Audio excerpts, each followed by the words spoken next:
In this video I will show you all my tricks to making a beat that leans a bit in the UK garage but also in the house direction. I made quite a few of these beats last year, but right now I thought I could make one again and I think it sounds quite good, so I wanted to share with you all my tricks that I used for making this beat sound great. But first, let's take a listen.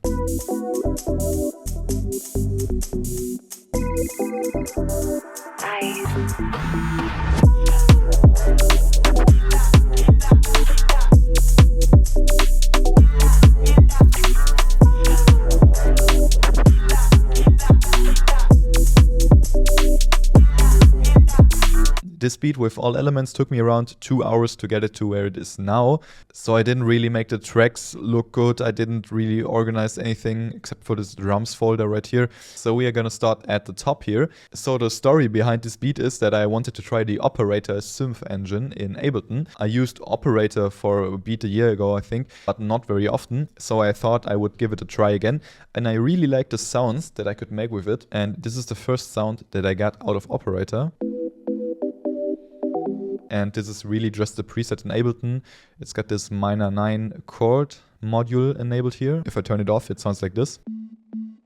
So it only gets this iconic house step sound from those minor 9 chords.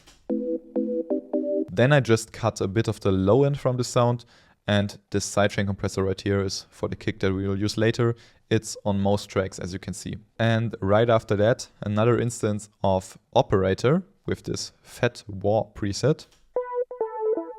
There is a delay enabled on here. Also with Operator, this Voyage bass, which we swap out with an 808 later in the drop or hook, however you want to call it.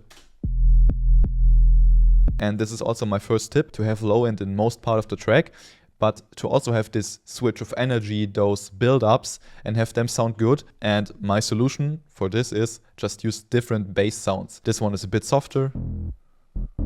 Okay, maybe not soft, but you understand what I mean. In comparison to this 808, this hits harder and deeper, but with this Voyage bass sound I still have low end in the track. It's not completely gone.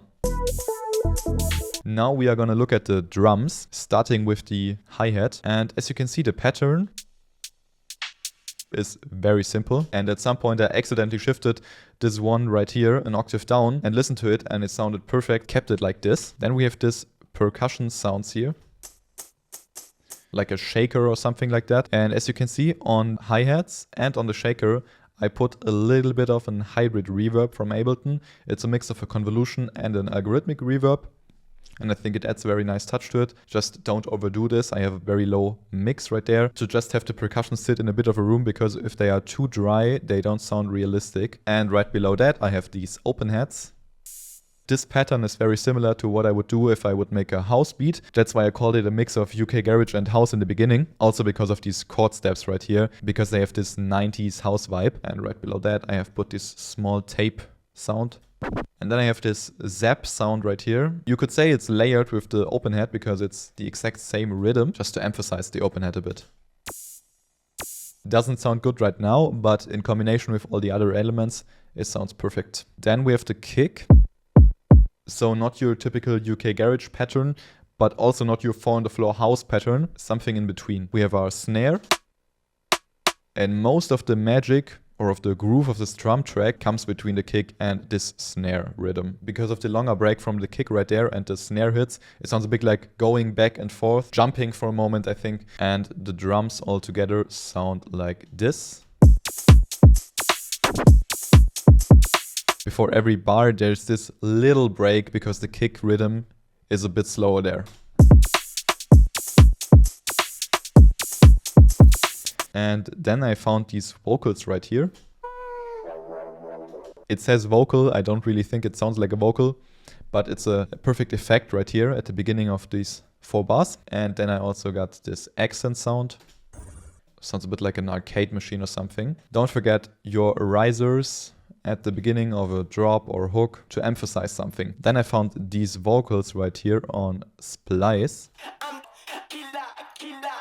And I chopped them up a little bit, and I put Shaperbox on here with this halftime preset by just clicking right there, and have the mix on 50%. RC20, bit of distortion.